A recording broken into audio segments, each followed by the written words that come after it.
ಬಾಗಲಕೋಟೆಯ ನವನಗರ ಪೊಲೀಸರಿಂದ ಸರಗಳ್ಳರ ಬಂಧನ. 62.29 ಗ್ರಾಂ ತೂಕದ ಬಂಗಾರದ ಆಭರಣಗಳನ್ನು ಪ್ಲಾಟಿನಾ ಸಿಟಿ 100 ಕಂಪನಿಯ ಬೈಕ್ ವಶಕ್ಕೆ.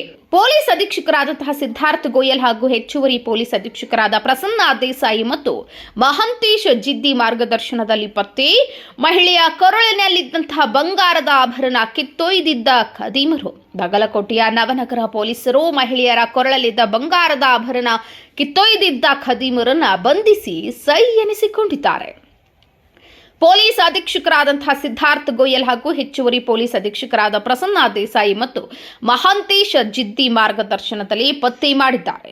ಆರೋಪಿತರಿಂದ 62.29 ಗ್ರಾಂ ಬಂಗಾರದ ಆಭರಣಗಳನ್ನು ಮತ್ತು ಪ್ಲಾಟಿನಾ ಸಿಟಿ 100 ಮೋಟಾರ್ ಬೈಕ್ ಅನ್ನು ಜಪ್ತಿ ಮಾಡಲಾಗಿದೆ. ಡಿಎಸ್ಪಿ ಗಜಾನನ ಸುತಾರ್ ಹಾಗೂ ಸಿಪಿಐ ಆರ್ಎಸ್ ಬಿರಾದಾರ್ ನೇತೃತ್ವದಲ್ಲಿ ಅಪರಾಧ ತನಿಖಾ ತಂಡ ರಚಿಸಲಾಗಿತ್ತು. ತನಿಖಾ ತಂಡದಲ್ಲಿ ನವನಗರ ಪೊಲೀಸ್ ಠಾಣೆಯ ಪಿಎಸ್ಐಗಳಾದಂತಹ ಕುಮಾರ್ ಮನಿ, ಕ್ರೈಂ ಬ್ರಾಂಚ್ ಪಿಎಸ್ಐ ಎನ್ಪಿ ನಿಂಗನೂರ್ ಹಾಗೂ ಇತರೆ ಪೊಲೀಸ್ ಸಿಬ್ಬಂದಿಗಳು ಉಪಸ್ಥಿತರಿದ್ದರು. ಬಾಗಲಕೋಟೆಯ ನವನಗರ ಪೊಲೀಸರ ಈ ಶ್ಲಾಘನೀಯ ಕಾರ್ಯವನ್ನು ಸಾರ್ವಜನಿಕರು ಮತ್ತು ಹಿರಿಯ ಅಧಿಕಾರಿಗಳು ಮೆಚ್ಚಿಕೊಂಡಿದ್ದಾರೆ.